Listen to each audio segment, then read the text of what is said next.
অর্থনৈতিক অবস্থা ভালো না। আস্তে আস্তে বিশ্বের মধ্যে ভয়াবহ অর্থনৈতিক সংকট দেখা দিবে এবং এই সংকটটা ফেস করবে মূলত এই মধ্যবিত্ত শ্রেণী আর নিম্ন মধ্যবিত্ত শ্রেণী। খুব ধনী দেশের কোনো সমস্যা হবে না, যারা মিডল ক্লাস কান্ট্রি বা আরেকটু নিচু মানের কান্ট্রি অর্থনৈতিক দিক থেকে, এদের সামনে ভয়াবহ একটা অবস্থা ফেস করতে হবে। সময় যাইতে দেন, আস্তে আস্তে সব স্পষ্ট হয়ে যাবে, আপনারাই বুঝতে পারবেন। অলরেডি গরিব মানুষ হাহাকার করা শুরু করেছে, বড় লোকের তো কোনো সমস্যা নাই। গ্যাস, তেল, চাল, ডাল সবকিছুর দামও যদি বাড়ে, বড় লোকের কোনো সমস্যা আছে? আমার তো কোনো সমস্যা নাই, আমি তো খেতে পারতেছি, কোনো না কোনোভাবে খেতে পারতেছি। কিন্তু যে কৃষক, মজুর, শ্রমিক, হ্যাঁ, যারা গরিব মানুষ, এরা তো আমার মতো না। আমার জন্য 4 বার বিদ্যুতের দাম বাড়লেও কোনো সমস্যা নাই। 1000, 1500, 2000, 3000 আপনি ইফোর্ট দিতে পারছেন, আপনার তো সমস্যা নাই। কিন্তু যে ব্যক্তির মাসিক আয় 3000 টাকা, সে কি করবে? সে তো ইফতার করতে বসে বদদোয়া করা শুরু করবে।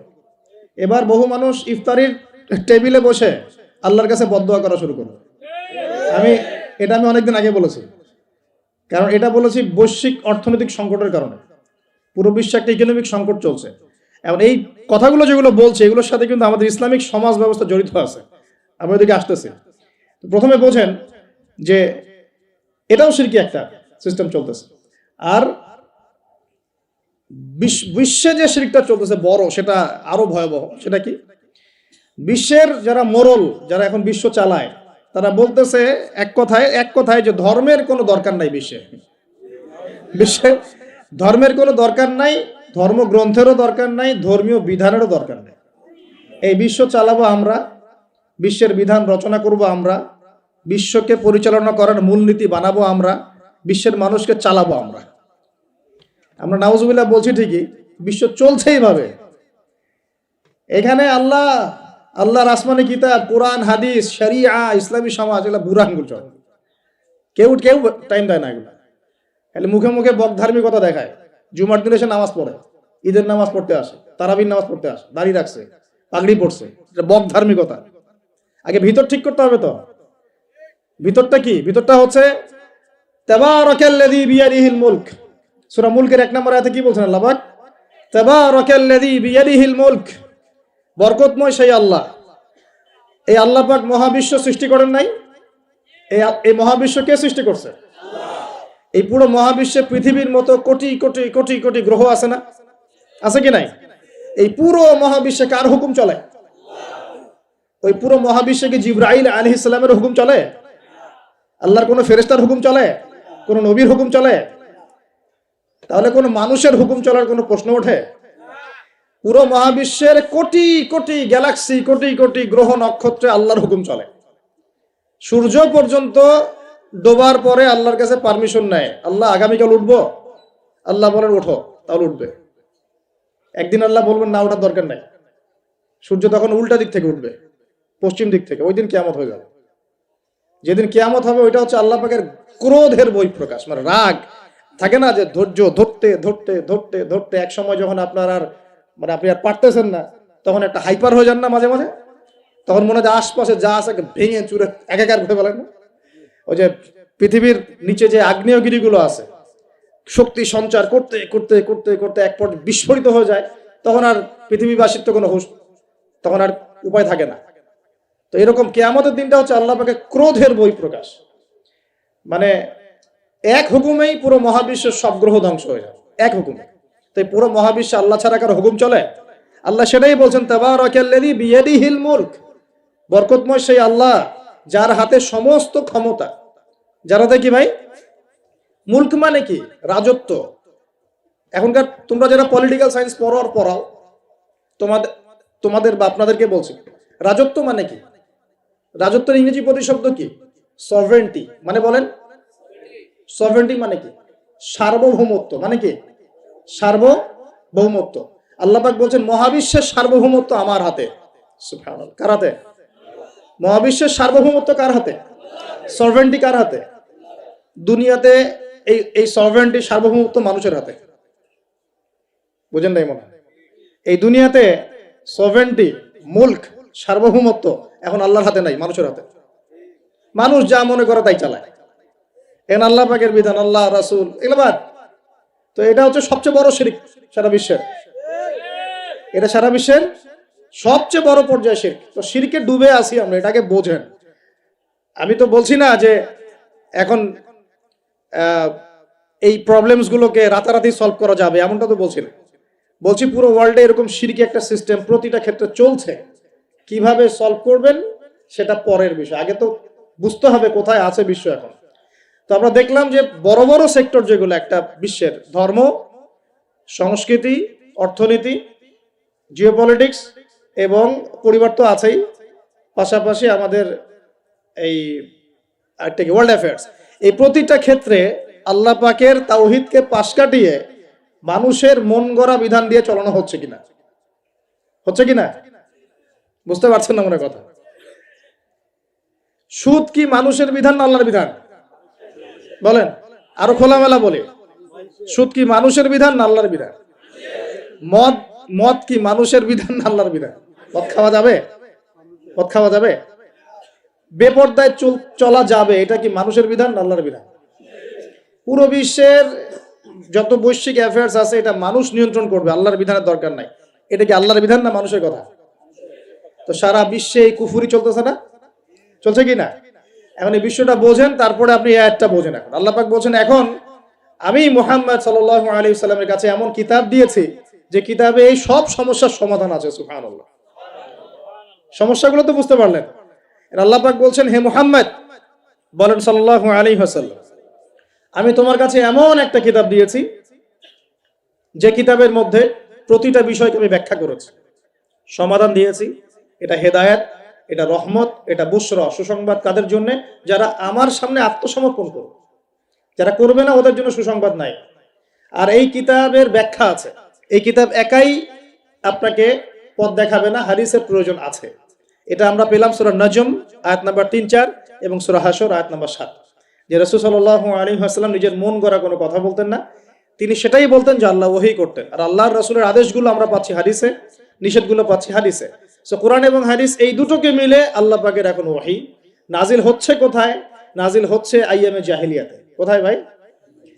এই কিতাব কোথায় নাজিল হয়েছে? বাংলাদেশে, পাকিস্তানে, সিরিয়ায়? কোন যুগে নাজিল হয়েছে? ওই ব্যাবিলনের যুগে, নাকি ওই চাইনিজ সভ্যতার যুগে, নাকি ওই রাশিয়ার বলশেভিক ওই বিপ্লব ওইসব যুগে? কোন যুগে নাজিল হয়েছে? আবু জেহেলের যুগে। কোন যুগে ভাই? আবু জেহেলের নাম শুনেছেন তো? আবু জেহেলের যুগটাকে আমরা বলি আইয়ামে জাহিলিয়াতের যুগ। আবু জেহেল ছিল ওই যুগের নেতা। দারুন নাদওয়া ছিল তার পার্লামেন্ট। তার পার্লামেন্টের নাম কি? দারুন নাদওয়া। সেখানে আবু জেহেল, আবু লাহাব, উতবা, সাইবা, রাবিয়া এরা সব বসে বসে বুদ্ধি পাকাইতো আর কি করতে হবে কি করতে হবে না। বাই দ্য ওয়ে, এই আবু জেহেল, আবু লাহাবরা কিন্তু আল্লাহকে বিশ্বাস করতো। আল্লাহ বলে যখন আছে এবং আল্লাহর কাছে যে ফিরে যেতে হবে এটাও তারা বিশ্বাস করতো কিছু কিছু ক্ষেত্রে। কিন্তু আল্লাহ পাকের কোনো বিধান তারা মানতো না। আল্লাহ পাকে পাওয়ার জন্য মাধ্যম পূজা করত। তারা কিন্তু 360টা মূর্তির পূজা এই কারণে করতো না, যে তারা আল্লাহকে বিশ্বাস করে না এমন নয় বিষয়টা। তারা আল্লাহকে বিশ্বাস করত, আল্লাহকে পাওয়ার মাধ্যম হিসেবে তারা এগুলোর পূজা করত। সূরা জুমার পড়েন, সূরা জুমারের 1, 2, 3 আয়াত পড়ে দেখেন। আবু জেহেলদের কথা আল্লাহ বলেছেন। তারা বলতো, মা না'বুদুহুম, আমরা এই লাত উজ্জা মানাতের উপাসনা এই কারণে করি, শুধু এই কারণে করি, লিয়ুকাররিবুনা ইলাল্লাহি যুলফা, যে এই লাত উজ্জা মানাত, হবল, এই যে মূর্তিগুলো, এগুলো আমাদেরকে আল্লাহ পর্যন্ত পৌঁছে দিবে, এই কারণে করতো। ওরা কিন্তু আল্লাহকে অস্বীকার করতো না। এমনকি বদর যুদ্ধে যাওয়ার সময়ও আবু জেহেল কিন্তু কাবা ঘরে দোয়া করে গেছে। তারা কিন্তু হজ উমরাও করতো, বিকৃত হজ উমরা করতো। তো এটা মনে করবেন না যে আবু জেহেলরা আল্লাহকে বিশ্বাস করতো না। এবার আবু জেহেলকে চিনতে পারছেন? আবু জেহেল কেমন ব্যক্তি? যে আল্লাহকে বিশ্বাস করে ঠিকই, কিন্তু আল্লাহ পাকের কোনো বিধান মানতে চায় না। তো এখন এই 90 আবু জেহেলরা আমাদের সমাজে আছে কি নাই বলে? আমি কি মিলাইতে পারতেছি? আমি আমার চেষ্টা করছি আপনাদেরকে সহজ করে বোঝানোর জন্য, কিন্তু পারছি কিনা জানি না। অনেক সময় হয় কি যে নিজেরা অনেক কিছু বুঝি কিন্তু বোঝাতে পারি না। বোঝাতে পারাটাও একটা আল্লাহ পাকের রহমত। মানে কাউকে বোঝাতে পারানোটা কিন্তু আল্লাহ পাকের রহমত।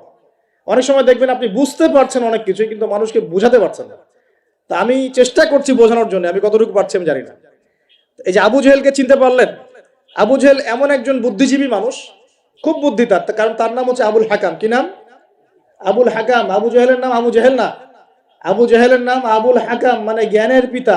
ওই সমাজের মানুষ তাকে বলতো জ্ঞানের পিতা, জ্ঞানের পিতা, ফিলোসফার, সে দার্শনিক, সে বুদ্ধিজীবী। বুঝতে পারছেন না কথা? আইয়ামে জাহিলিয়াতের মানুষ তাকে সম্মান দিয়ে কথা বলতো, তাকে বলতো তুমি জ্ঞানের পিতা। তো আমাদের ইসলাম তাকে আবু জেহেল কেন বলছে তাহলে? কারণ সে আল্লাহ পাককে চিনতো, আল্লাহ পাককে চেনার পরেও আল্লাহ পাকের বিধানকে সরাসরি বিরোধিতা করেছে। কোনো অজ্ঞ মানুষ ছাড়া এই কাজ কেউ করতে পারে? তো এখন বলেন, এরকম মানুষ সমাজে আছে কি নাই? এই নব্য আবু জেহেলরা আছে না নাই? আছে রে ভাই, আছে, আছে না? এরকম মানুষও পৃথিবীতে সমাজে আছে। তো এখন বলেন, আবু জেহেলদের যুগে আল্লাহ পাক কুরআন হাদিস নাজিল করলেন কেন? কি প্রয়োজন ছিল? উত্তর, আবু জেহেলদের যুগের মধ্যে বর্তমান সময়ের মতো শিরক ছিল। কি ছিল ভাই? আবু জেহেলদের যুগে বর্তমান সময়ের মতো সুদ ছিল, সুদ। আবু জেহেলদের যুগে বর্তমান সময়ের মতো মাদক ছিল। আবু জেহেলদের যুগে বর্তমান সময়ের মতো মেয়েদের প্রতি এই বর্বর আচরণ ছিল, মানে নারীর অবমাননা ছিল। বরং আমি বলি, আমি খোলামেলাই বলি, আবু জেহেলের যুগ থেকে এই যুগে নারীর অবমাননা আরো বেশি। আবু জেহেলের যুগে মেয়েরা এরকম ছেলেদের পোশাক পরে ঘুরে নাই। আবু জেহেলের যুগে ঘরে ঘরে পরকিয়া ছিল না। আবু জেহেলের যুগে যে ফ্ল্যাটে ফ্ল্যাটে জেনা আর ক্যাসিনো আর বার আর মেয়েদের ড্যান্স, পর্নোগ্রাফি, এগুলো ছিল না। এগুলো কোনোটাই আবু জেহেলের যুগে ছিল না। ওই যুগটাকে তো খুব আমরা গালিগালাজ করতে পছন্দ করি, হ্যাঁ, একদম জাহিলি যুগ, আইয়ামে জাহিলিয়াত, তাই না? মেয়েদেরকে একদম জীবন্ত কবর দেওয়া হতো, এই কথা বলি না? তো এখন আবার কোথায় মেয়েকে সম্মান দেওয়া হচ্ছে? এত সেদিন বললাম না, এখন তো মেয়েকে হলে ডেকে নিয়ে পায়জামা খুলে ফেলে দেওয়া হচ্ছে না? কোন কোন ক্ষেত্রে কলেজ ছাত্রীদেরকে মনোরঞ্জনের পাত্র বানানো হয়েছে। দেখলেন না কয়দিন আগে কি ঘটনা ঘটলো ঢাকায়? তো এখন আবার মেয়েদের কোথায় সম্মান দেওয়া হচ্ছে? আবু জেহেলের যুগে তারপরেও একটা শালীন পোশাক তো ছিল। আবু জেহেলের যুগে আপনি বিকিনি সংস্কৃতি পাবেন না। আবু জেহেলের যুগে বিকিনি সংস্কৃতি ছিল না, এখন বিকিনি সংস্কৃতি আছে, আছে না? এই যে আপনারা তো লন্ডন লন্ডন করেন খুব, ওখানে কি দেখে আসেন? কি দেখে আসেন? ওখান থেকে দেখে এসে এখানে কোটি কোটি টাকার বাড়ি বানাচ্ছেন, 1 কোটি 2 কোটি 3 কোটি, 1 বছর পর ভেঙে আবার নতুন করে করেন, তাই না? এমনও তো কিছু মানুষ আছে আপনাদের সমাজে, আমি জানি। শোনেন, তাব্বাত ইয়াদা হাবি ওয়া তাব, সূরাটা পড়েছেন? আবু লাহাবের 2 হাত ধ্বংস হোক। আবু লাহাবের পাপ ছিল অন্য, সে নবী সাল্লাল্লাহু আলাইহি ওয়াসাল্লামের সাথে কটূক্তি করত, বিরোধিতা করত। কিন্তু আবু লাহাব সম্পর্কে আল্লাহ পাক কি বলছেন? মা আগনা আনহু মালুহু ওয়া মা কাসাব। আবু লাহাবের মাল সম্পদ এবং যা সে অর্জন করেছে এই দুনিয়াতে, এগুলো তাকে জাহান্নামের আগুন থেকে বাঁচাতে পারবে না। এই বিশাল প্রপার্টি আপনাকে জাহান্নামের আগুন থেকে বাঁচাতে পারবে না যদি এই প্রপার্টির হক আদায় না করেন। এই রিজিকের হক যদি ঠিকঠাক আদায় না করেন, জাকাত না দেন, দরিদ্রের হক না দেন, মিসকিনের হক না দেন, আত্মীয়র হক না দেন, প্রতিবেশীর হক না দেন, ইসলামের আল্লাহর ফি সাবিলিল্লাহ দান সদকা না করেন, এই বিশাল প্রপার্টি আপনাকে কিয়ামতের মাঠে বাঁচাতে পারবে না। মা আগনা আনহু মালুহু ওয়া মা কাসাব সায়াসলা নারান যাতা লাহাবিন ওয়া ইমরাআতুহু হাম্মালাতাল হাতাব ফি জিদিহা হাবলুম মিন মাসাদ। সূরাগুলো পড়বেন। কোরআন তো শুধুমাত্র তাবিজ করার জন্য কোরআন নাজিল করা হয়নি। তাবিজ করার জন্য কোরআন নাজিল করা হয়েছে নাকি? কোরআনের আয়াত ছিঁড়ে ছিঁড়ে এখন মাদুরির মধ্যে ঢুকিয়ে গলায় ঝুলে রাখার জন্য কোরআন নাজিল হয়েছে? বলেন তো। কোরআনের আয়াত একটা ছিঁড়ে এভাবে আমি র্যাপিং করে গলার মধ্যে ঢুকায় রেখে দিলাম, বাস কোরআনের হক আদায় হয়ে গেল। ডক্টর আপনাকে একটা প্রেসক্রিপশন দিয়েছেন, মনে করেন তোমার কোভিড হয়েছে, তোমাকে এখন এই প্রেসক্রিপশন অনুযায়ী চলতে হবে। আর প্রেসক্রিপশনটা আমি যদি এখন এমন একটা ভাঁজ করি, ভাঁজ করে সুন্দর করে মাদুরির মধ্যে ঢুকায়, ওষুধ খাওয়ার দরকার নাই, ভাঁজ করে ঢুকায় ব্যাস রেখে দিলাম, রোগ ভালো হবে না? রোগ ভালো হবে? আমরা কোরআন কিনে এই কাজ করি, আমরা কোরআন কিনে কেউ কেউ এই কাজ করি, সবাই না, কেউ কেউ। কোরআন শেফা মানে কি? কোরআন আপনার রুহের শেফা এবং দেহের শেফা। কখন? যখন কোরআন বুঝে আমল করবেন তখন। কোরআন পড়ে বুঝে যখন আমল করবেন তখন কোরআন শেফা এবং রহমত, বুশরা। আল্লাহ পাক আমাদেরকে বোঝার তৌফিক দান করুন। তবে হ্যাঁ, কোরআনের আয়াত থেকে ঝাড়ফুঁক করা যায়, ঝাড়ফুঁক করা যেতে পারে, পানি পড়া খাওয়া যেতে পারে, এবং এই পানি দিয়ে গোসলও করা যেতে পারে ইত্যাদি। কিন্তু আপনি তো ছিঁড়ে ছিঁড়ে ছিঁড়ে ছিঁড়ে খালি গলায় পায়ে হাতে ঝুলে রাখতে পারেন না। আল্লাহ পাক আমাদেরকে বোঝার তৌফিক দান করুন। প্রিয় ভাইয়েরা, এখন এতটুকু তো বুঝতে পারলাম যে কোরআন কোন সময় নাজিল হয়েছে। তাহলে ভাই কার যুগে? আবু জাহেলের যুগে। আবু জাহেলের যুগে কি কি ছিল? এখনকার মতো শিরক ছিল, এখনকার মতো সুদ ছিল, এখনকার মতো মাদক ছিল, এখনকার মতো মেয়েদের অবমাননা ছিল, আরো একটা ছিল এখনকার মতো যে গোত্রীয় হানাহানি। দেখেন না এখন হানাহানি, মারামারি, রাহাজানি, বিশ্বে বিশ্বে, দেশে দেশে, দলে দলে, এই পলিটিক্যাল দল ওই পলিটিক্যাল দলে, আবার এই ধর্মীয় দল এই ধর্মীয় দলে, এই যে হানাহানি, গোত্রীয় হানাহানি, এই হানাহানি ছিল আইয়ামে জাহিলিয়াতের একটা বড় নিদর্শন। তো এরকম একটা সমাজে আল্লাহ পাক কোরআন এবং হাদিস নাজিল করলেন কেন? ইসলামী সমাজ গঠন করার জন্য, যেটা আপনি টপিক দিয়েছেন। এখন ইসলাম কি আর সমাজ কি? ইসলাম হচ্ছে এক কথায় আল্লাহর সামনে আত্মসমর্পণ করা। আল্লাহর সামনে আত্মসমর্পণ মানে কি? আল্লাহ কি আমার সামনে দাঁড়িয়ে আছেন? আল্লাহ পাক কি আমার সামনে দাঁড়িয়ে আছেন? আমি গিয়ে পায়ে সেজদা করব? আল্লাহর সামনে আত্মসমর্পণ মানে কি? আল্লাহ পাককে চোখে দেখা যায়? আল্লাহ রাব্বুল আলামিনকে দুনিয়ার কোনো চোখ দেখতে পারবে না, সুবহানাল্লাহ। হ্যাঁ, জান্নাতে যারা যাবে তারা আল্লাহকে দেখতে পারবে ইনশাআল্লাহ। আর ইনশাআল্লাহ আমরা আশা করি আমরা সেই কাতারভুক্ত হব ইনশাআল্লাহ। একদিন না একদিন আমরা আল্লাহকে দেখবো ইনশাআল্লাহ। নবীজিকে আয়েশা রাদিয়াল্লাহু আনহা বলছিলেন, আল্লাহ পাককে কিভাবে দেখবে মানুষ ইয়া রাসূলুল্লাহ সাল্লাল্লাহু আলাইহি ওয়াসাল্লাম? তিনি বলছেন যে তোমরা পূর্ণিমার চাঁদ দেখতে তোমাদের কোনো অসুবিধা হয়? তখন সাহাবীরা বলছেন, না, পূর্ণিমার চাঁদ তো আমরা জাজল্যমান দেখতে পারি। ঠিক এভাবেই তোমরা আল্লাহকে দেখবে ইনশাআল্লাহ। এটা হবে জান্নাতের সবচেয়ে বড় নিয়ামত। জান্নাতের সবচেয়ে বড় নিয়ামত হচ্ছে আল্লাহর দর্শন, দিদার। তো এই দুনিয়ার চোখ আল্লাহকে দেখবে না, তাহলে আল্লাহ পাক কিভাবে আমাদের সাথে যোগাযোগ করবেন? আল্লাহ পাক এই দুনিয়ার মধ্যে কিছু মানুষকে বাছাই করবেন নবুয়ত দেওয়ার জন্য। কি দেওয়ার জন্য? নবুয়ত। যে মানুষদের সাথে আল্লাহ পাক যোগাযোগ করবেন আল্লাহর ওহির মধ্য দিয়ে। কিসের মাধ্যমে? ওহিটাকে সরাসরি নেমে আসবে না, কেউ নিয়ে আসবে। এখন কেউ নিয়ে আসবে, কে নিয়ে আসবে? তার নাম হচ্ছে জিবরাইল আলাইহিস সালাম। কি নাম? আল্লাহ রব্বুল আলামিন জিবরাইল আলাইহিস সালামের মাধ্যমে কোরআন সুন্নাহর এই ওহী সর্বশেষ নবী মুহাম্মদ সাল্লাল্লাহু আলাইহি ওয়াসাল্লামের কলবে ওহী করেছেন।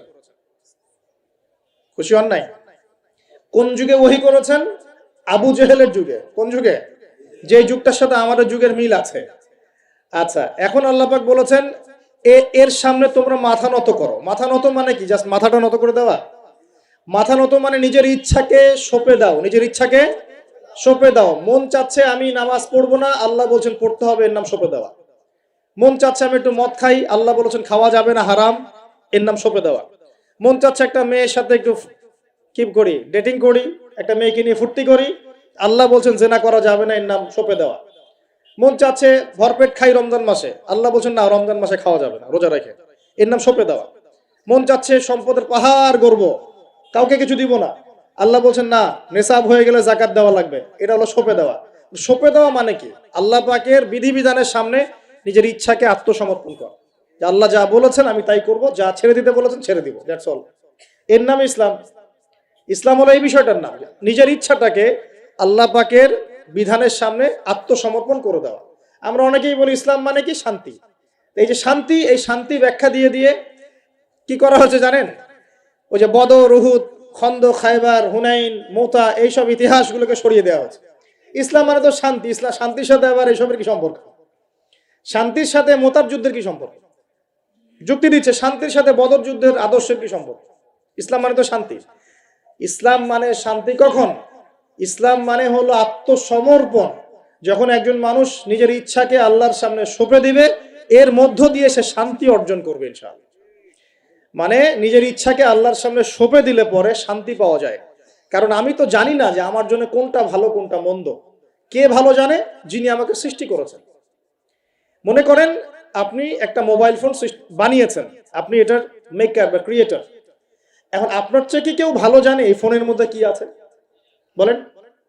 আপনি একটা কম্পিউটার ফাংশন করেছেন, একটা সফটওয়্যার তৈরি করেছেন, একটা অ্যাপস তৈরি করেছেন। আপনার চেয়ে কি কেউ ভালো জানবে এই অ্যাপস কি কাজ করতে পারে, এই সফটওয়্যার কি কাজ করতে পারে, এই কম্পিউটারের ফাংশন কি? এখন আল্লাহ পাক পুরো মহাবিশ্ব সৃষ্টি করেছেন, আমাদেরকেও সৃষ্টি করেছেন। এখন আমাদের জন্য কোনটা ভালো কোনটা খারাপ, কোনটা হক কোনটা বাতিল, কোনটা ন্যায় কোনটা অন্যায়, কোনটা করলে আমরা দুনিয়া ভালো থাকবো, পরকালে ভালো থাকবো, এটা কি আল্লাহ পাকের চেয়ে ভালো কেউ জানবে? এই সহজ কথাটা বুঝতে এত সমস্যা কিসের? যদি আল্লাহ বলে কেউ থেকে থাকেন, তাহলে তিনি যদি আমাকে সৃষ্টি করে থাকেন, তাহলে তিনি তো ভালো বুঝবেন আমার জন্য কোনটা ভালো কোনটা খারাপ। এখন তিনি যেগুলো ভালো বলেছেন সেগুলো কোরআনে নাজিল করেছেন, যেগুলো খারাপ বলেছেন সেগুলোও কোরআনে নাজিল করেছেন। তিনি তার রাসূলের মাধ্যমে আমাদেরকে জানিয়েছেন কোন কোন বিষয়গুলো ভালো আর কোন কোনগুলো খারাপ। এখন এগুলো যখন প্রমাণ হয়ে যাবে, মেনে নিতে কোনো সমস্যা, মানতে কোনো আপত্তি আছে ভাই? এই মেনে নেওয়ার নাম হলো ইসলাম। মেনে নেওয়ার নাম কি ভাই? ইসলাম। এখন দ্বিতীয় প্রশ্ন হচ্ছে, ইসলাম কি পরিপূর্ণ না অসম্পূর্ণ? উত্তর হচ্ছে, আল্লাহ পাক সূরা মাইদার 3 নম্বর আয়াতে বলছেন। কত নম্বর আয়াত? সূরা মাইদার 3 নম্বর আয়াতে আল্লাহ পাক বলছেন যে আল ইয়াউমা আকমালতু লাকুম দীনাকুম, আজকে আমি দ্বীন ইসলামকে একদম পরিপূর্ণ করে দিলাম। ওয়া আতমামতু আলাইকুম নি'মাতি, তোমাদের উপর আমার নিয়ামতকে পূর্ণতা দিলাম। ওয়া রাদিতু লাকুমুল ইসলাম দীনান, তোমাদের উপরে দ্বীন ইসলামকে মনোনীত করে আমি আল্লাহ সন্তুষ্ট হয়ে গেলাম। তাহলে এই আয়াত থেকে কি বোঝা গেল? ইসলাম পরিপূর্ণ না অসম্পূর্ণ? পরিপূর্ণ মানে আমরা কি বুঝি? কিছু অংশ আছে, কিছু নাই, কিছু কিছু হেদায়েত আছে, কিছু কিছু নাই, কিছু কিছু বিষয়ের সমাধান আছে, কিছু কিছু নাই, নাকি জগতের সমস্ত বিষয়ের সমাধান আছে? কোনটা? এই কথাটাই আগে হজম করতে হবে যে কোরআন সুন্নাহ ভিত্তিক এই ইসলামের মধ্যে পৃথিবীর সমস্ত সমস্যার সমাধান আছে। এর সামনে আত্মসমর্পণ করলে পরে আপনি হবেন মুসলিম, তার আগে হবেন না। আমার কথা কি বুঝতে পারছি? এরপরে আপনি মুসলিম হবেন। এখন যদি কেউ অস্বীকার করে সে কি হবে? যদি কেউ পুরোপুরি অস্বীকার করে, না কোরআন সুন্নাহ সবকিছু নাই, আমি মানি না, তাহলে হবে সে কাফের। কি হবে? কাফের। কেউ যদি এগুলোর সাথে আল্লাহকে অংশীদার সাব্যস্ত করে সে কি হবে? সে হবে মুশরিক। কেউ যদি বলে, আমি বলে না, মনে মনে অস্বীকার করে কিন্তু মুখে মুখে বলে হ্যাঁ মানি, এমন মানুষ নাই? মুখে মুখে বলে হ্যাঁ মানি মানি মানি সবই মানি, আর মনে মনে অস্বীকার করে, ইসলামের বিরুদ্ধে কাজ করে ভিতরে ভিতরে। এই মানুষগুলোকে কি বলা হয়? মুনাফিক। আরেক শ্রেণী আছে যারা স্বীকার করে নেয় যে হ্যাঁ এগুলোই ঠিক, কিন্তু চলতে পথে, আল্লাহর পথে চলতে গিয়ে কবিরা গুনাহে লিপ্ত হয়, তখন এদেরকে আমরা বলি ফাসিক বা জালেম। আমার কথা কি বুঝতে পারছেন? 5টা শ্রেণীর মানুষ আপনাকে দেখাই দিলাম ইসলাম কেন্দ্রিক। কেউ শিরিক করে হচ্ছে মুশরিক, কেউ অস্বীকার করে হচ্ছে কাফের, কেউ মুখে স্বীকার করছে মনে স্বীকার করছে না, হচ্ছে মুনাফিক, কেউ স্বীকার করে পথ চলতে গিয়ে কবিরা গুনাহ করছে, কবিরা গুনাহ, তখন সে জালেম হচ্ছে বা ফাসিক হচ্ছে। আর কেউ পরিপূর্ণরূপে আত্মসমর্পণ করে আমলে প্রমাণ করে সে মুমিন মুসলিম হচ্ছে। আল্লাহ পাক আমাদেরকে এই মুমিন মুসলিম হওয়ার তৌফিক দান করুন। এখন এই হলো ইসলাম। ইসলামী সমাজ কি? ইসলাম কি শুধু ব্যক্তি জীবনে পালন করারই ধর্ম বা জীবন? আচ্ছা, ধর্ম না জীবন ব্যবস্থা, এটাও তো জানতে হবে নাকি? ধর্ম আর জীবন ব্যবস্থার মধ্যে পার্থক্য কি?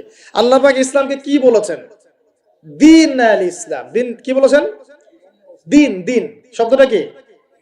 আল্লাহ পাক বলছেন ইন্না দীনা ইনদাল্লাহিল ইসলাম। সূরা আলী ইমরান আয়াত নাম্বার 19। সূরা আলী ইমরান আয়াত নাম্বার 19 আল্লাহ পাক বলছেন ইন্না দীনা ইনদাল্লাহিল ইসলাম। আল্লাহর কাছে ইসলাম কি? একমাত্র দিন। আরবি শব্দটা বলেন দিন। কবরে প্রশ্ন কি করা হবে? মা দীনুকা, মা দীনুকা। প্রথমে মান রব্বুক, তারপরে মা দীনুকা। তাহলে ধর্ম বা ইসলাম এটাকে কি শব্দে ব্যবহার করা হচ্ছে কোরআনে? দিন। এই দিন শব্দের মানে কি আমি আপনাকে শর্ট করে বুঝাই দিচ্ছি। কোরআনে দিন শব্দ আসছে 2 রকম। কয় রকম?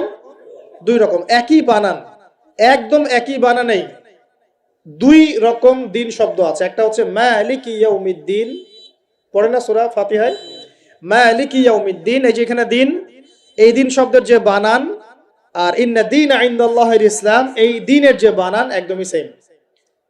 আবার আমপারা অন্য সূরা আছে ওয়া মা আদরাকা মা ইয়াউমুদ্দিন সুম্মা মা আদরাকা মা ইয়াউমুদ্দিন, এই যে দিন শব্দ এগুলোর বানান কিন্তু সেম। পার্থক্য কোথায়?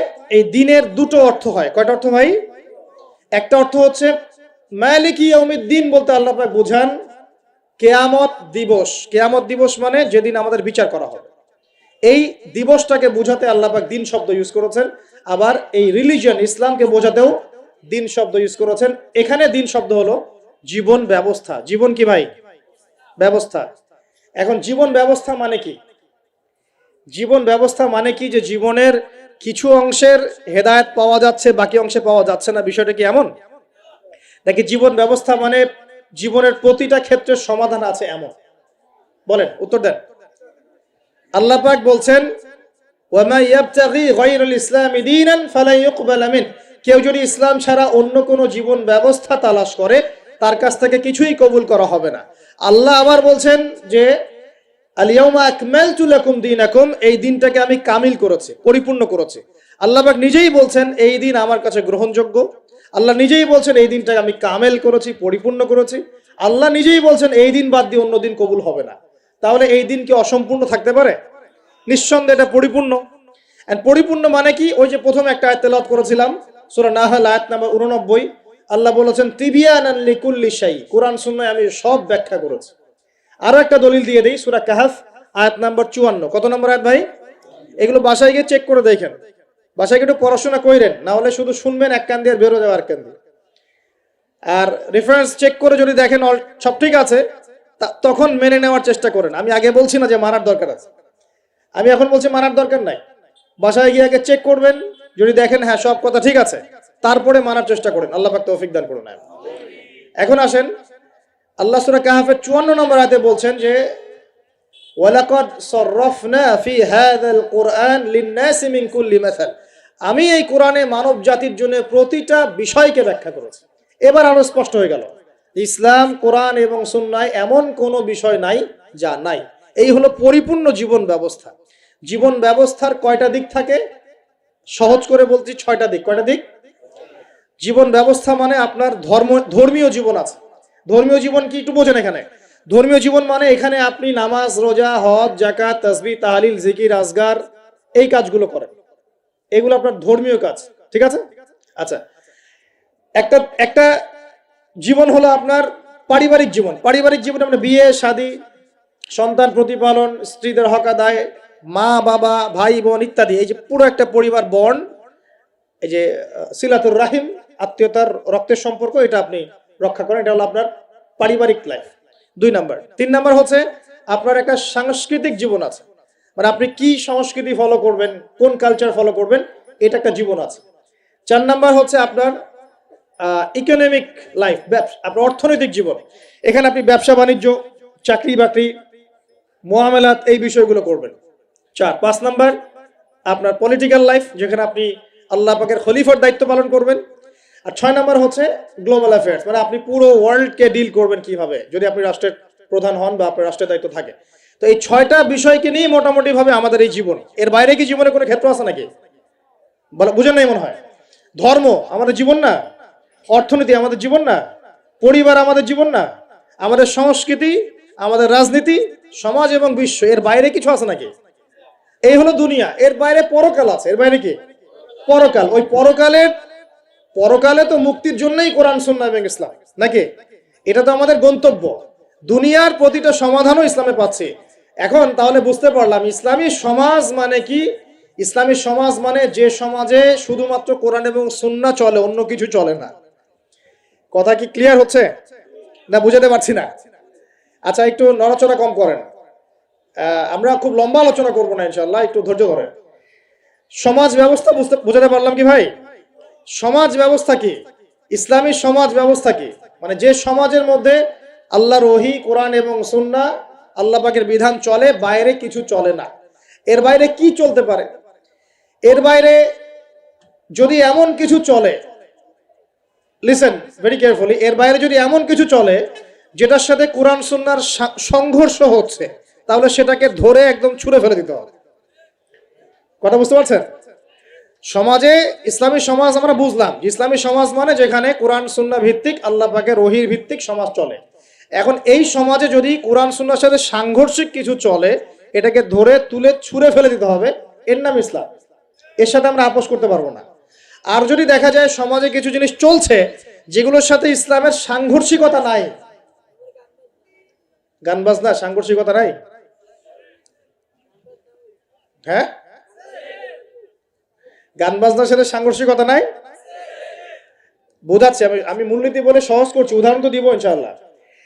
সমাজে এমন কিছু চলছে যেগুলোর সাথে ইসলামের সাংঘর্ষিকতা নাই, সেগুলো আমরা গ্রহণ করতে পারবো, কোনো সমস্যা নাই। পারবো কিনা? মনে করেন একটা সমাজের মানুষ, ট্রেডিশন আছে, এরা মেহমানদেরকে খুব আপ্যায়ন করায়, এমন আছে না অনেক সমাজ? আছে কি নাই? এই কাজটা কি কোরআন সুন্নাহর সাথে সাংঘর্ষিক? তাহলে আমরা সমাজের অংশটা রাখবো কেন? রাখবো না? একটা সমাজে আমরা দেখলাম যে মেয়েরা মাশাআল্লাহ পর্দা তো করেই, পাশাপাশি যখন তারা তাদের গৃহস্থলী কাজগুলো করে তখনও দেখা যায় যে একটা শালীন পোশাক পরে বাসায় কাজকর্ম করছে। এটা ওদের কালচার। আমরা এই কালচারটা রাখতে পারবো না? একটা সমাজে দেখা যাচ্ছে যে এতিমদের ব্যাপারে সমাজের লোকজন খুব সফট, এটা কি কোরআন সুন্নাহর সাথে সাংঘর্ষিক? না। আমরা কি রাখতে পারবো না? একটা সমাজে দেখা যাচ্ছে যে মানুষ এই বৃক্ষরোপণ করতে খুব পছন্দ করে, এমনও কিছু সমাজ আছে, গাছ লাগাইতে সবুজ শ্যামল প্রকৃতি খুব ভালো লাগে, আছে না এমন সমাজ? এই জিনিসটা কোরআন সুন্নাহর সাথে সাংঘর্ষিক? তো রাখতে পারবো না আমরা এটা। এরকম এক্সাম্পল দিয়ে শেষ করা যাবে না। এরকম অগণিত কাজ আছে যেগুলো কোরআন সুন্নাহর সাথে সাংঘর্ষিক নয়, কিন্তু সমাজে চলছে, এগুলোকে ইসলামিক সমাজের আওতাভুক্ত করা যাবে ইনশাআল্লাহ, কোনো সমস্যা নেই। কিন্তু যদি সমাজে এমন কিছু চলে যেগুলো কোরআন সুন্নাহর সাথে সরাসরি সাংঘর্ষিক, যেমন এই যে কারো বিয়ে হলে ধুমধারাক্কা গান হয় কি না? হয় না? এখন এই সংস্কৃতিটার সাথে কোরআন সুন্নাহর আপত্তি আছে। এখন আমরা এটাকে সামাজিকীকরণ করতে পারবো না, ইসলামী সামাজিকীকরণ করতে পারবো না, বরং এটাকে ঐক্যবদ্ধভাবে প্রতিরোধ করতে হবে। সমাজে মনে করেন কোন সমাজে জুয়া চলে না? তো এই জুয়ার সাথে কি কোরআন সুন্নাহর অনুমতি দেওয়া আছে না সাংঘর্ষিকতা আছে? কন্ট্রাডিকশন আছে না? যেহেতু কোরআন সুন্নাহর সাথে কন্ট্রাডিক্টরি বিষয়, আমরা এই জুয়ার সংস্কৃতি এখানে চলতে দিতে পারি না, বরং আমরা এটাকে প্রতিহত করার চেষ্টা করব। এই প্রতিটা বিষয়ের সাথে কোরআন সুন্নাহর আপত্তি আছে। তাহলে এই জিনিসগুলোকে কি আমরা ইসলামী সমাজ ব্যবস্থা আনতে পারবো? তাহলে আমার বক্তব্য মনে হয় বোঝার খুব বেশি কঠিন হচ্ছে আমার মনে হচ্ছে না। ইসলামী সমাজ ব্যবস্থায় কোন কোন বিষয় থাকতে পারবে? সর্বপ্রথম আল্লাহ পাকের ওহী থাকতে পারবে, ওহীর বাদ দিয়ে অন্য কিছু চলবে না। কি চলবে? যেগুলোর সাথে ওহীর কোনো সাংঘর্ষিকতা নাই, এমন বিষয় চলতে পারে। চায়ের জন্য বিখ্যাত আপনারা না, এটা আছে না? আচ্ছা, এখন এটা কি কোরআন সুন্নাহর সাথে সাংঘর্ষিক? এটা একটা সংস্কৃতি। আপনাদের বাসায় গেলে আপনারা চা খাওয়ান এবং এটার সাথে আপনার সংস্কৃতি আছে, আগর আতরের আপনাদের বিজনেস আছে। এই জিনিসটা কি কোরআন সুন্নাহর সাথে সাংঘর্ষিক? বাংলাদেশের অন্য কোনো সমাজে কি আগর আতর এরকম ভাবে আছে? আপনাদের সমাজে আছে। তো এটা কিন্তু কোরআন সুন্নাহর সাথে সাংঘর্ষিক নয়। তাহলে আমি এটাকে অবশ্যই ইসলামাইজড করতে পারবো, চায়ের ব্যাপারটা আমি ইসলামাইজড করতে পারবো। কিন্তু যদি একটা সমাজে দেখেন, ঢাকার মতো শহরে গিয়ে দেখলেন মেয়েরা ছেলের পোশাক পরে ঘুরে বেড়াচ্ছে, তো এখন এই জিনিসটাকে কি আপনি ইসলামের আওতায় আনতে পারবেন না? এই হলো ইসলামী সমাজ, মানে যেখানে আল্লাহর ওহী চলে, অন্য কিছু চলে না। হ্যাঁ, কি চলতে পারে? ওহীর সাথে সাংঘর্ষিক বিষয় নাই এমন বিষয় চলতে পারে, কোনো সমস্যা না। সেটা রাজনীতিতেও চলতে পারে, সেটা সমাজেও চলতে পারে, সেটা অর্থনীতিতেও চলতে পারে, সেটা আমাদের সংস্কৃতিতে চলতে পারে, সেটা আমার পরিবার ধর্মেও চলবে ইনশাআল্লাহ। মানে প্রতিটা ক্ষেত্রেই চলতে পারবে যদি কোরআন সুন্নাহর সাথে সাংঘর্ষিক না হয়। আল্লাহ পাক আমাদেরকে বোঝার তৌফিক দান। এখানে কিন্তু প্রযুক্তি অন্তর্ভুক্ত হতে পারে। প্রযুক্তি যেমন এক সময় নবী সাল্লাল্লাহু আলাইহি ওয়াসাল্লামের যুগে ছিল ঘোড়া এবং গাধা, তাই না? উট, ঘোড়া, গাধা, এগুলোর উপরে তারা যুদ্ধ করেছে। এখন দেখা যায় যে মিসাইল, রকেট লঞ্চার, হ্যাঁ, পারমাণবিক ওয়েপন্স, সভ্যতা চেঞ্জ হয়েছে এবং টেকনোলজি চেঞ্জ হয়েছে। এখন কি এটা কি কোরআন সুন্নাহর সাথে সাংঘর্ষিক হলো? এটা প্রযুক্তিগত বিষয়গুলোকে আমরা অবশ্যই সামাজিকীকরণ করতে পারবো, কোনো সমস্যা নেই। এই মিডিয়ার মধ্য দিয়ে ইসলাম প্রচার করা যাবে কিনা? যাবে। তাহলে মিডিয়াকে আমরা সামাজিকীকরণ করতে পারবো যদি আমরা এটাকে সঠিকভাবে ব্যবহার করতে পারি। এই বিষয়গুলো আমরা মাথায় রাখবো। কিন্তু যখন মিডিয়ার মধ্য দিয়ে আপনি ভুল তথ্য প্রচার করবেন তখন পারবেন না। আবার যখন ওই পারমাণবিক ওয়েপন্স আপনি মাজলুমের উপর ফেলে দিবেন তখন সেটা আপনি অ্যাপ্লাই করতে পারবেন না। তো বস্তুবাদী বিষয়গুলো আমরা নিব, কোনগুলো? যেগুলো আমরা ইসলামিক ভাবে ইউজ করতে পারি, অনইসলামিক ইউজিং না হয়, অন্যের হক নষ্ট না হয়, বা আল্লাহর দ্বীনের কোনো ক্ষতি না হয় ইনশাআল্লাহ তাআলা, সেক্ষেত্রে আমরা এগুলোকে গ্রহণ করতে পারবো। ইসলামী সমাজ আমরা বুঝলাম, ইসলাম কি এক কথায় বুঝলাম, এবং ইসলাম কোন যুগে নাজিল হয়েছে এটাও বুঝলাম, ওই যুগের সাথে আমাদের বর্তমান সমাজ যে মিল আছে এটাও বুঝলাম। এখন ওই যুগটা চেঞ্জ করেছিলেন কারা? উত্তর, নবী সাল্লাল্লাহু আলাইহি ওয়াসাল্লাম নিজে এবং তার সাথে ছিলেন সাহাবীরা, এবং সাহাবীদের মধ্যে বেশিরভাগ সাহাবী ছিলেন যুবক। সুবহানাল্লাহ। ওমর যুবক ছিলেন না বুড়া ছিলেন? হামজা যুবক ছিলেন না বৃদ্ধ ছিলেন? হুজাইফা যুবক না বৃদ্ধ ছিলেন? উসমান রাদিয়াল্লাহু আনহু তখন যুবক ছিলেন না বৃদ্ধ ছিলেন? জাফর ইবনে আবি তালেব, আলী ইবনে আবি তালেব, বেলাল ইবনে রাওয়াহ, আব্দুর রহমান বিন আউফ, যায়েদ ইবনে হারেসা, আব্দুল্লাহ বিন মাসউদ, নাম নাম জানা না জানা অসংখ্য সাহাবী, বেশিরভাগ যুবক ছিলেন না বৃদ্ধ ছিলেন? তো নবী সাল্লাল্লাহু আলাইহি ওয়াসাল্লাম কাদেরকে নিয়ে সমাজটা পরিবর্তন করলেন? যুবকরা একটু মনোযোগ দেন, এই অংশটুকু আপনাদের জন্য স্পেশাল। এখান থেকে ফিনিশিং এর দিকে যাবো ইনশাআল্লাহ। তো নবী সাল্লাল্লাহু আলাইহি ওয়াসাল্লাম কাদেরকে নিয়ে ওই আবু জেহেলের সমাজ পরিবর্তন করলেন বলেন? এবং কি হাতে নিয়ে করলেন? আল্লাহর ওহী, মানে কোরআন এবং হাদিস। এটাকে শুধু মুখে মুখে আমল করে বলেছেন না, নিজে আমল করে দেখিয়েছেন। নিজে বিশ্বাস করেছেন, স্বীকৃতি দিয়েছেন, আমল করেও দেখিয়েছেন, মানুষকে দাওয়াতও দিয়েছেন। এখন একা একা করেছেন না সবাইকে নিয়ে করেছেন? তার মানে ইউনিটি লাগবে। কি লাগবে ভাই? একা একা পারা যাবে না। এই যে আমি একা একা লেকচার দিয়ে যাচ্ছি, আসলে আমি দিন কায়েম করতে পারবো না। এখানে আমি আপনাকে দিনের কিছু নসিহত করতে পারবো, কিছু দাওয়াত দিতে পারবো, কিন্তু আমি কিন্তু এখানে দিন কায়েম করতে পারবো না। একা একা দিন কায়েম করা যায়, একা একাও যায় না, এক শ্রেণীর মানুষকে নিয়েও যায় না। মুসলিমদের মধ্যে মনে করেন যে মুসলিমদের মধ্যে একটা এলাকার মুসলিম আছে, মনে করেন 1 লাখ, কথার কথা বলছি, 1 লাখের মধ্যে 1000 মানুষ সবকিছু বোঝে, বাকিরা এতটা বোঝে না। ওদেরকে বোঝাতে হবে। ওদের কি করতে হবে? বোঝাতে হবে। ওই আমরা যদি মনে করি আমি 1000 আমি সব করতে পারবো, ভুল করবেন। তখন কি হবে? জাহেলিয়াতের সংখ্যা গরিষ্ঠতার স্রোতে আমি হারিয়ে যাব। কথা বুঝতে পারছেন? নবী সাল্লাল্লাহু আলাইহি সাল্লাম কিভাবে করেছেন? তার আগে আমি একটু প্রশ্ন করি, কত বছর লেগেছে তার সমাজ পরিবর্তন করতে? বলেন। 23 বছর। এটা মাশাআল্লাহ। 23 বছর পরে ওই মক্কায়, ওই আবু জেহেলের যুগেই, আবু জেহেলের সেই যুগ কি আর বাকি থাকলো?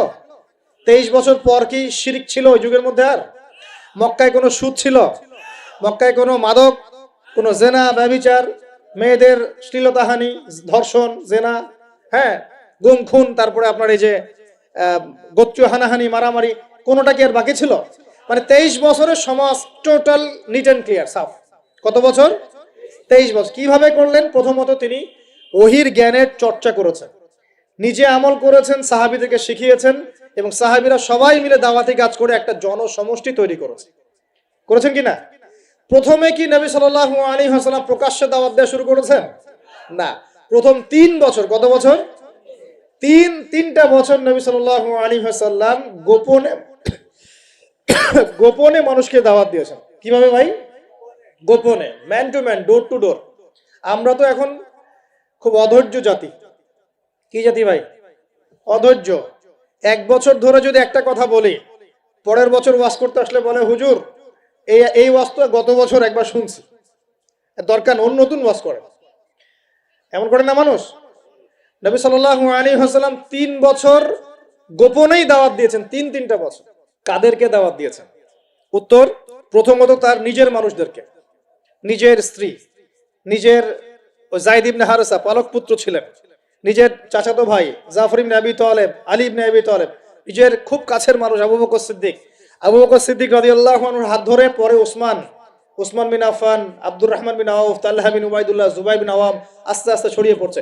তার মানে দাওয়াতি কাজ শুরু করতে হবে কোথা থেকে? আগে বলেন। আগে নিজে, তারপরে কে? নিজের কাছের মানুষ, নিজের পরিবার, নিজের বংশ, নিজের আত্মীয়। এই দাওয়াতি কাজ কি আমাদের করা শেষ? কারা কারা করা শেষ? হাত তোলেন দেখে। আগে শুরু করেন। আগে তো নিজেকে দিয়ে শুরু করতে হবে নাকি ভাই?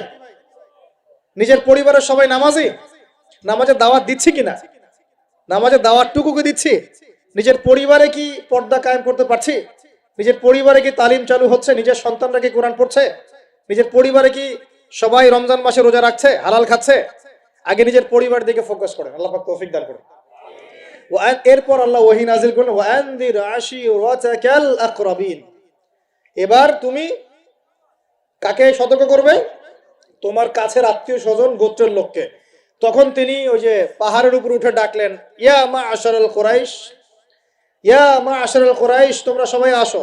এই বনু আদি, বনু তাইম, হ্যাঁ, বনু মখজুম, তারপরে যে বনু হাশিম সব গোত্র জড়ো হলো, জড়ো করে তিনি সব গোত্রকে বলছেন যে আমি মুহাম্মদ সাল্লাল্লাহু আলাইহি ওয়াসাল্লাম যদি আপনাদেরকে বলি এই পাহাড়ের পিছনে একটা সেনাবাহিনী অপেক্ষা করছে আপনাদেরকে আক্রমণ করবে, আপনারা কি আমার কথা বিশ্বাস করবেন? তখন সবাই এক বাক্যে বলল, কেন বিশ্বাস করব না, তোমাকে কখনো আমরা মিথ্যাবাদী পাই নাই, তুমি আস-সাদিকুল আমিন, সত্যবাদী আমিন। তখন নবীজি বললেন যে কুলু লা ইলাহা ইল্লাল্লাহ তুফলিহুন, তোমরা সবাই বলো লা ইলাহা ইল্লাল্লাহ, আল্লাহ ছাড়া কোনো মাবুদ নাই, আল্লাহর বিধান ছাড়া কোনো বিধান নাই, আল্লাহর দাসত্ব ছাড়া কোনো দাসত্ব নাই, তোমরা সফল হয়ে যাবে ইনশাআল্লাহ। তখন ওই যে আবু লাহাব হাততালি দেওয়া শুরু করলো, আর আবু লাহাব ঢিল নিয়ে মারা শুরু করলো, সবাই হাততালি দিচ্ছে, টিটকারি করছে, মস্করা করছে। হ্যাঁ, লিহাদা জামাআতানা, বলছে এই জন্য আমাদেরকে এখানে একত্রিত করেছো, এই বকবকানি শোনার জন্য, এই বাজে কথা বলার জন্য আমাদেরকে এখানে ডেকেছো। তখন থেকে শুরু হলো প্রকাশ্য বিরোধিতা। এবার শুরু হলো ইটপাটকেল, শারীরিক নির্যাতন, মানসিক নির্যাতন, বয়কট, এইটা সেইটা সব। তো এখন বলেন, যে মানুষটা আগে সাদিকুল আমিন ছিল, সত্যবাদী এবং বিশ্বস্ত, এবার সবাইকে ডেকে দাওয়াত দেওয়ার পরপরই তিনি হয়ে গেলেন কাযযাব, মিথ্যাবাদী, হ্যাঁ, সাহের, জাদুকর, ফারেকুল জামাত বিভক্তকারী, মাজনুন, পাগল, এই কথাগুলো মানুষটাকে বলা শুরু করলো। তার মানে নবী সাল্লাল্লাহু আলাইহি ওয়াসাল্লামের পদ্ধতিতে আমাকে সমাজে দ্বীন ইসলাম প্রতিষ্ঠা করতে হবে। তার মানে প্রথমে আগে নিজে, তারপর পরিবার, এরপর কাছের মানুষদের মধ্যে ইসলামের প্রচার প্রসার করার চেষ্টা করতে হবে। এবার প্রকাশ্যে দাওয়াতি কাজ করা শুরু হলো। দাওয়াতি কাজ যত প্রকাশ্য হচ্ছে, নির্যাতন নিপীড়ন ততই বাড়ছে। এটাই সুন্নত, যখন নবীর পদ্ধতিতে কেউ দাওয়াতি কাজ করবে তার উপর নির্যাতন নিপীড়ন আসবেই। যদি নির্যাতন নিপীড়ন না আসে, বুঝতে হবে সেটা নবীর পদ্ধতিতে দাওয়াত হচ্ছে না। 100% লিখে রাখে, 100% নবীর পদ্ধতি। এটা হচ্ছে গোলালু মার্কা দাওয়াতি কাজ। অনেকে হিকমতের দোহাই দিয়ে ওইসব গোলালু মার্কা দাওয়াতি কাজ করে। সারা বিশ্বে বড় বড় ইস্যু চলছে, উম্মার মধ্যে বিশাল বিশাল সমস্যা। দেখবেন যে আলোচনার টপিক হচ্ছে যে হায়েজ নেফাস, আলোচনার টপিক হচ্ছে যে ইস্তেঞ্জা, আলোচনার টপিক ঢিলা কুলুক, আলোচনার টপিক ফরজ গোসল, আলোচনার টপিক ওযু ইস্তেঞ্জা। মানে এগুলো শিখতে কতদিন আর লাগবে? এগুলো শিখতে এখনো শেখা হয়নি এগুলা। আর সারা বিশ্বের অবস্থা, দেশের অবস্থা, অর্থনীতির অবস্থা, সমাজের অবস্থা, কিয়ামতের আলামতে স্পষ্ট হয়ে যাচ্ছে, উম্মার অবস্থা, এগুলো বড় বড় ইস্যুগুলো সব পরে, আগে এগুলো নিয়ে আলোচনা হচ্ছে। তো এগুলো কি আসলে নবীর পদ্ধতিতে দাওয়াতি কাজ হচ্ছে? আল্লাহ পাক আমাদেরকে বোঝার তৌফিক দান করুন। তো প্রিয় ভাইরা, যখন নবী সাল্লাল্লাহু আলাইহি ওয়াসাল্লামের পদ্ধতিতে দাওয়াতি কাজ হবে, তখন কিন্তু নবীর মতো মানে শারীরিক, মানসিক, আর্থিক নির্যাতন কিন্তু আসবেই, এটা মেনে নিতে হবে। সর্বপ্রথম নিজের পরিবার থেকে আসবে। কোথা থেকে আসবে ভাই? সর্বপ্রথম আসবে নিজের পরিবার থেকে। মনে রাখবেন, পরিবার থেকেই সর্বপ্রথম বাধা আপনাকে পেতে হবে যদি আপনি দ্বীনের পথে চলতে চান। কারণ এখনকার সমাজের বেশিরভাগ পরিবার ইসলামিক পরিবার নয়। কোনো কোনো সময় পারিবারিক সাপোর্টের অভাবে দ্বীনদার অনেক মানুষও দেখা যায় ট্র্যাক থেকে বিচ্যুত হয়ে যায়। এমন হয় না? পারিবারিক সাপোর্ট একটা বড় জিনিস। আমাদের নবী সাল্লাল্লাহু আলাইহি ওয়াসাল্লামকে চতুর্দিক থেকে মানুষ আক্রমণ করলেও পরিবারে তার স্ত্রী খাদিজা রাদিয়াল্লাহু আনহা তাকে বুকে আগলে রেখেছিলেন। এটা অনেক বড় একটা মানে প্রশান্তির জায়গা, যে সমাজের মানুষ আপনার এগেইনস্টে কাজ করছে, কিন্তু পরিবারে গিয়ে আপনার স্ত্রী আপনার কাছে, আপনার অনুগত, সে আপনাকে বুস্ট আপ করছে, আপনাকে উৎসাহ দিচ্ছে, আত্মবিশ্বাস দিচ্ছে, আপনি কিন্তু আবার পথ চলতে পারবেন ইনশাআল্লাহ। এই জন্য আমি বারবার বলি যে বিয়ে যদি করতেই হয়, তাহলে দিনদার একজন নেককার মেয়েকে বিয়ে করেন, খাদিজা রাদিয়াল্লাহু আনহার মতো একটা মেয়েকে বিয়ে করেন। আর যদি ওই যে দিনদার ক্যাটরিনা খুঁজতে যান, তাহলে সারা জীবন ওই পস্তাইতে হবে আর কি। আল্লাহ বোঝার তৌফিক দান করুন। দিনদারিতা দেখে বিয়ে শাদী করেন। চাচা আবু তালেব, তিনি কিন্তু মুসলিম নন, অমুসলিম হয়েও তাকে পারিবারিকভাবে সাপোর্ট দিচ্ছেন। পারিবারিকভাবে সাপোর্টটা অনেক ইম্পর্টেন্ট। আর যখন পরিবার থেকে সাপোর্ট থাকে না, তখন মানুষ কিন্তু ট্র্যাক থেকে সরে যায়। যাই হোক, গভীরে যাই না। নবী সাল্লাল্লাহু আলাইহি ওয়াসাল্লাম যখন দাওয়াতি মিশন শুরু করলেন, ইসলামী সমাজ প্রতিষ্ঠার চেষ্টা করতে লাগলেন, তখন এই পারিবারিক বাধা, আত্মীয়দের মধ্য থেকে বাধা, সামাজিক বাধা আসতে লাগলো। এক পর্যায়ে হিজরত করতে হয়েছে আবিসিনিয়ায়, তারপর তায়েফ, তারপরে গিয়ে মদিনায়। এখন মদিনায় আলহামদুলিল্লাহ আল্লাহ রাব্বুল আলামিন দ্বীনটাকে প্রতিষ্ঠা করলেন এবং সেখানে নবীকে শক্তিশালী করলেন, সাহাবীরা শক্তিশালী হলেন, আস্তে আস্তে গাজওয়াগুলো হলো, সারিয়াগুলো হলো। এক পর্যায়ে উইদিন 8 থেকে 10 বছরের মধ্যে যে নিঃস্ব হাতে মক্কা থেকে তারা গেলেন মদিনায়, সেই মক্কাই তারা জয় করলেন বিনা বাধায়, বলা যায় অলমোস্ট বিনা বাধায় প্রায় লক্ষাধিক সৈন্য, লক্ষাধিক সাহাবীদেরকে নিয়ে পুরো মক্কায় জাজিরাতুল আরবের মধ্যে দিন প্রতিষ্ঠা হয়ে গেল। হলো কিনা? কত বছর সময় লাগছে ভাই বলেন? 23 বছর। আর রাহিকুল মাখতুম বইটা পড়েন, তাহলে আপনি ধাপগুলো বুঝতে পারবেন কিভাবে হয়েছে। আমি পয়েন্ট আউট করছি যে কোন কোন পয়েন্টের দিকে তারা বেশি ফোকাস করেছে, কোন কোন কাজগুলো তারা বেশি করেছেন, এবং যুবকদেরকে দিয়েই কাজগুলো করানো হয়েছে। এবং এই কাজগুলো যদি আজকেও বাংলার যুব সমাজ করতে পারে, ইনশাল্লাহ 23 বছর লাগবে না আমাদের, ইনশাল্লাহ 23 বছর লাগবে না ইনশাল্লাহ। কারণ আল্লাহ পাক তো তার নবীর মাধ্যমে জানিয়েছেন যে আখিরুজ জামানে আস্তে আস্তে কি হতে যাচ্ছে সামনে। আগে তো এটা জানা ছিল না যে তখন কি হবে, এখন তো আমরা জানি যে সামনে কি হতে যাচ্ছে। আমরা তো জানি যে ইসলাম কায়েম হচ্ছে সামনে ইনশাআল্লাহ, এটা লেখা হয়ে গেছে। তো আপনি হতাশ হচ্ছেন কেন? আমরা এখানে যারা বসে আছি, আমরা কেউ যদি বেঁচেও না থাকি, আল্লাহ না করুক, তারপরও দিন কায়েম হবে। বাংলাদেশে এখন যত আলেম ওলামা আছে না, সবাই যদি মারা যায় তাও দিন কায়েম হবে। বিশ্বে এখন যত বড় বড় জালেমরা আছে, এর সাথে আরো 10 গুণ জালেম যদি বৃদ্ধি করা হয় এবং ওদেরকে আরো 10 গুণ শক্তিশালী করা হয়, তাও এদের পতন ঘটবে। হ্যাঁ,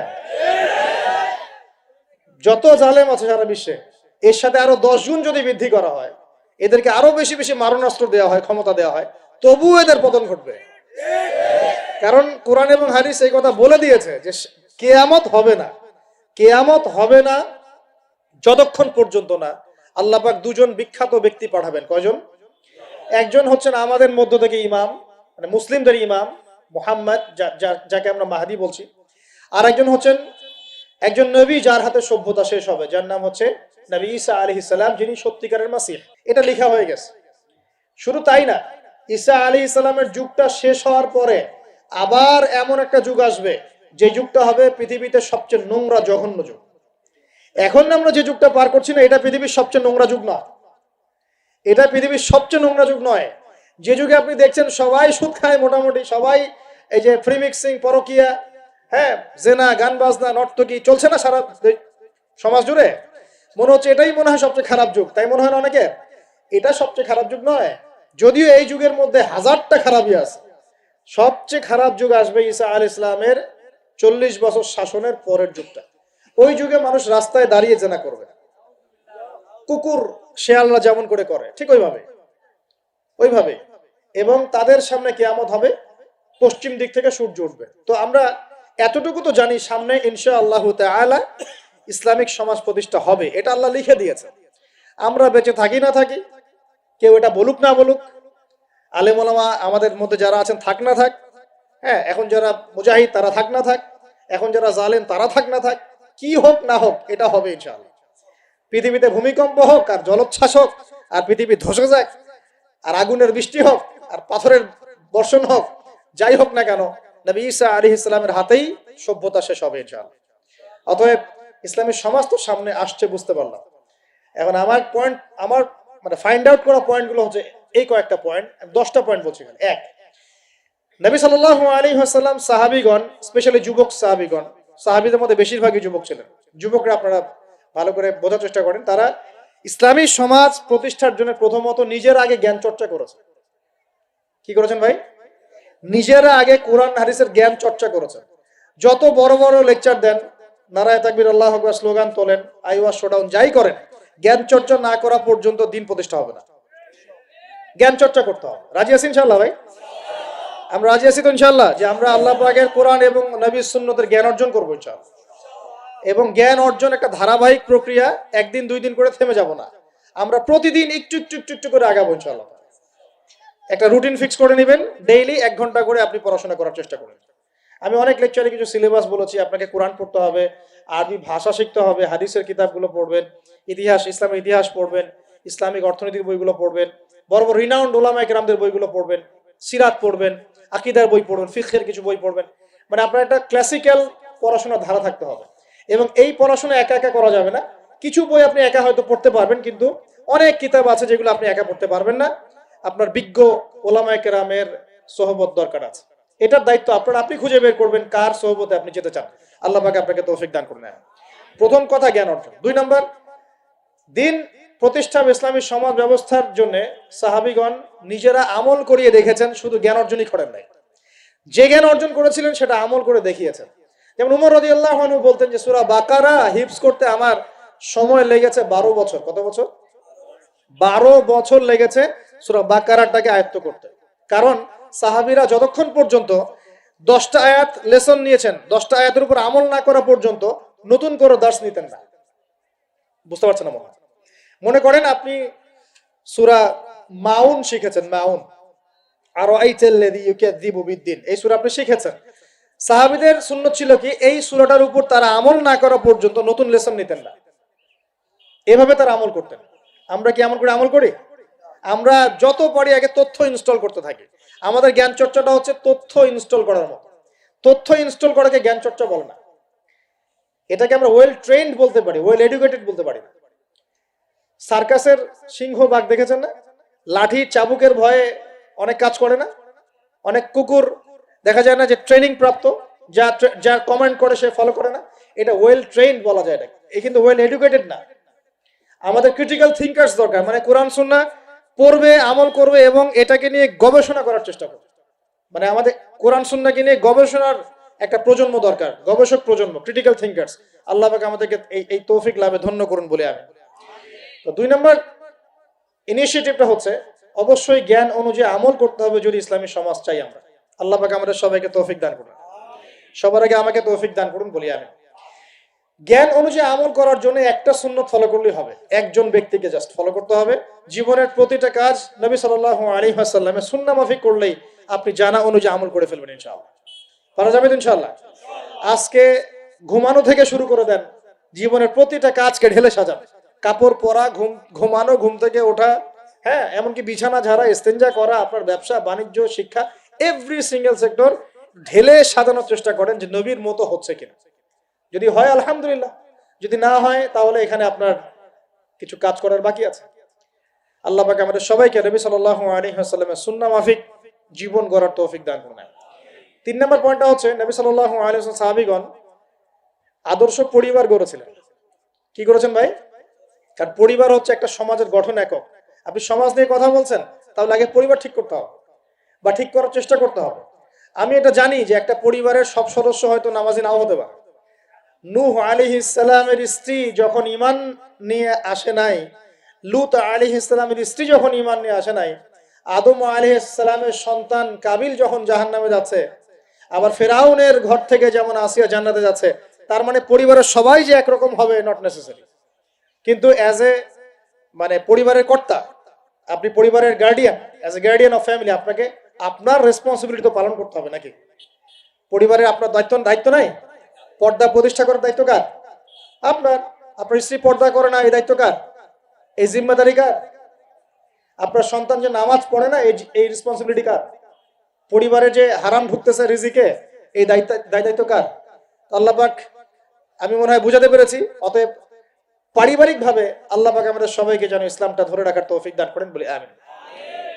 4 নম্বর হচ্ছে নবী সাল্লাল্লাহু আলাইহি ওয়াসাল্লাম সাহাবীগণ দ্বীনের দাওয়াতি কাজ সবাই আমভাবে করেছে। এমন নয় যে নির্দিষ্ট কিছু সাহাবী দাওয়াতি কাজ করতেন, বাকিরা দাওয়াতি কাজ করতেন না, বিষয়টা কিন্তু এমন ছিল না। সবাই মিলেই দ্বীনের দাওয়াতি কাজ করতেন, যে কাজটা আমরা এখন করি না। কতজন ভাই আছেন যারা ডেইলি কমপক্ষে আধা ঘন্টা করে হলো দাওয়াতি কাজ করেন? হাত তুলেন দেখি। আচ্ছা না, দেখেন, সবাই মিলে যতক্ষণ পর্যন্ত দাওয়াতি কাজ করব না, সৎ কাজে আদেশ, অসৎ কাজে নিষেধ, ততক্ষণ পর্যন্ত সমাজ ব্যবস্থা কায়েম হবে না। সবাইকে দাওয়াতি কাজ করতে হবে। একজন আলেম আসবেন, একজন বক্তা আসবেন, ওয়াজ করে যাবেন, দাওয়াত দিয়ে যাবেন, ব্যাস এখানেই ফুল স্টপ, ডোর ক্লোজড, তাহলে হবে না। এভাবে সমাজ প্রতিষ্ঠা হবে না। এভাবে তো বললাম দাওয়াত দেওয়া হতে পারে, একদিনের ওরস হতে পারে, একদিনের ওয়াজ হতে পারে, একদিনের একটা সম্মেলন হতে পারে, কিন্তু প্রতিষ্ঠা অন্য জিনিস। প্রতিষ্ঠা মানে কি? মানে আমি যে আসলাম, বললাম ভাই 5 ওয়াক্ত নামাজ পড়েন, নামাজের দাওয়াত দিয়ে গেলাম। আর প্রতিষ্ঠা মানে কি? যদি এখানকার অথরিটি আমার কাছে থাকতো আর আপনি নামাজ পড়ছেন না, আমি আপনার দোকান সিলগালা করে ফেলতাম। কথা বুঝতে পারেন নাই? আজান হয়েছে, মার্কেটে দোকান খোলা, দোকান সিলগালা হয়ে যাবে, জরিমানা হবে, ভ্রাম্যমাণ কোর্ট, একদম কোর্ট সাথে সাথে বসে আর ফাইন করে দেয়। এটা প্রতিষ্ঠা। নামাজ পড়বো না মানে? মুসলমান নামাজ পড়বো না কেন? তুমি কি অমুসলিম নাকি নামাজ পড়বে না? এর নাম প্রতিষ্ঠা। এটা কি আপনি করতে পারবেন? আপনি এখন দাওয়াত দিতে পারবেন, ভাই নামাজে আসেন, নামাজ পড়লে এত নাকি হয়, না পড়লেই হয়। তো এই দাওয়াত তো চলছে মাশাআল্লাহ। প্রতিষ্ঠা কখন হবে? যখন সবাই মিলে সমাজটা পরিবর্তন করবে, তখন গিয়ে প্রতিষ্ঠা হবে ইনশাআল্লাহ।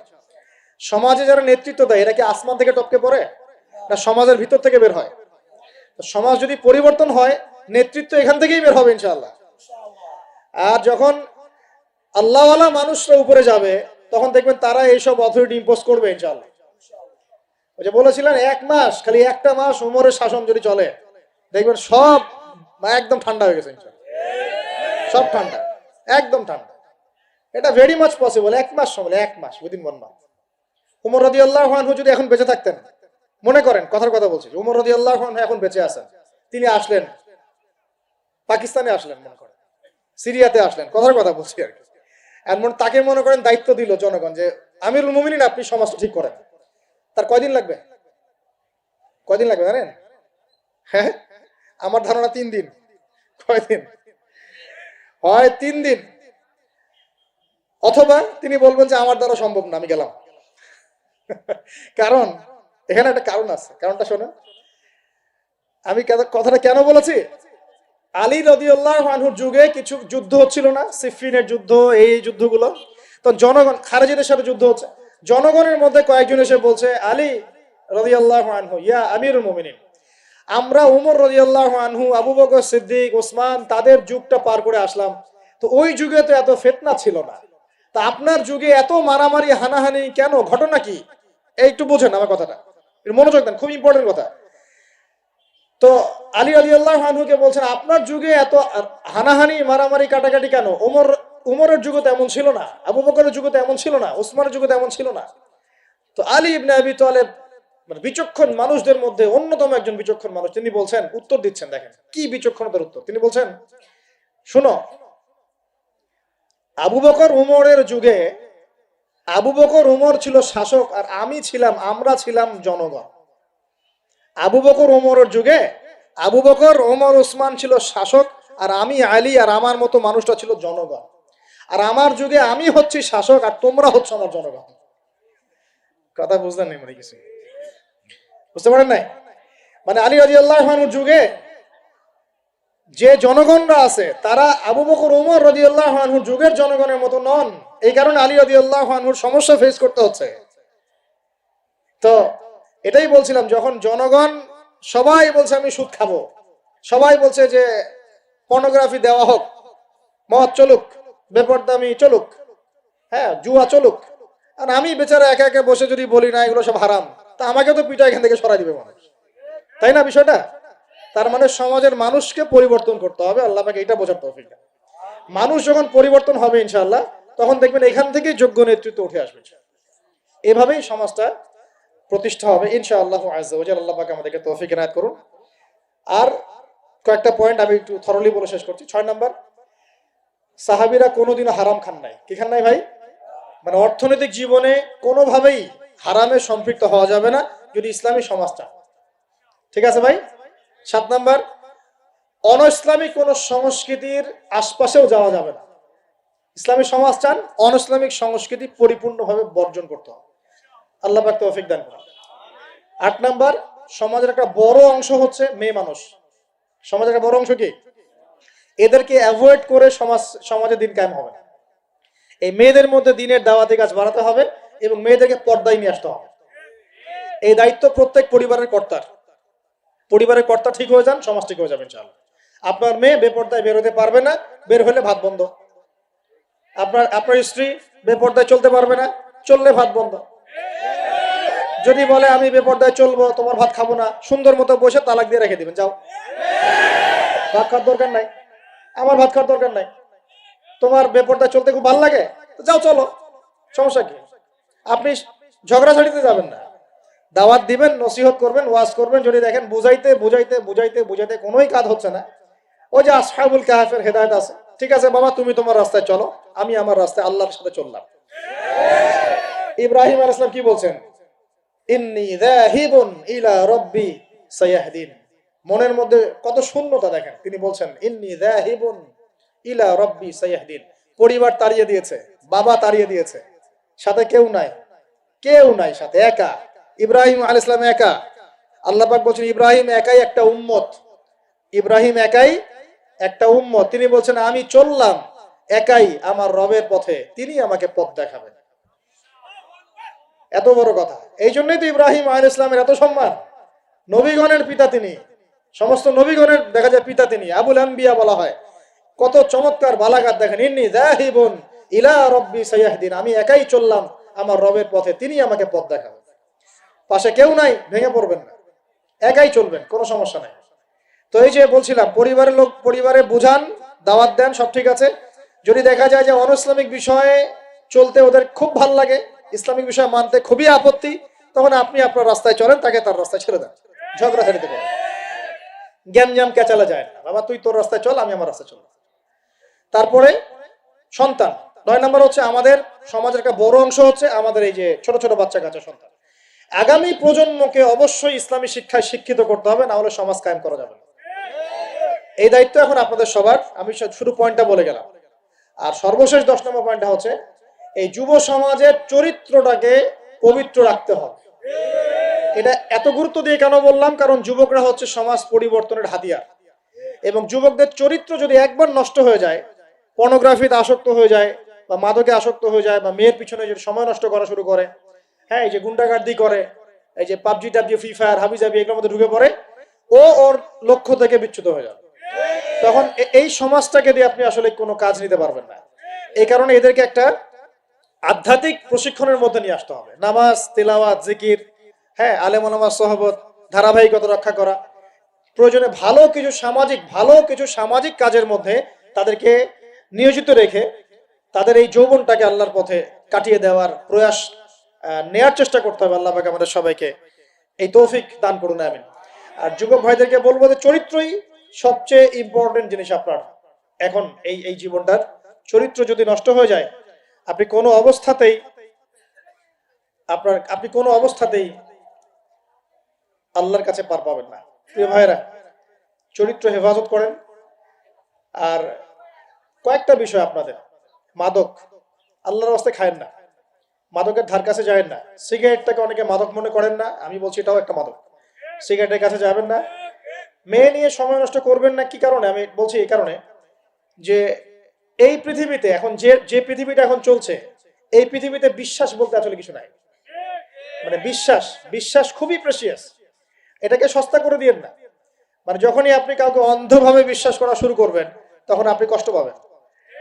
তো হালাল ভাবে চরিত্র হেফাজত করে রাখেন, আল্লাহ পাক আপনাকে ইনশাআল্লাহ নেককার স্ত্রী দিবেন ইনশাআল্লাহ। এই পথগুলো সব শয়তানের পথ, আপনাকে শয়তানের দিকে নিয়ে যাওয়ার চেষ্টা করা হচ্ছে, যাতে আপনি আপনার জীবনের গন্তব্যটা ভুলে যান। আপনাকে আল্লাহ দুনিয়া পাঠিয়েছেন তার ইবাদত করার জন্য, আল্লাহর জমিন আল্লাহর দিন প্রতিষ্ঠা করার জন্য। আল্লাহ পাক আমাদের সবাইকে আল্লাহ পাকের জমিনে আল্লাহর দিন প্রতিষ্ঠার যে গ্রহণযোগ্য কর্মপন্থা, এগুলো বাস্তবায়ন করার তৌফিক দান করুন, বলি আমিন।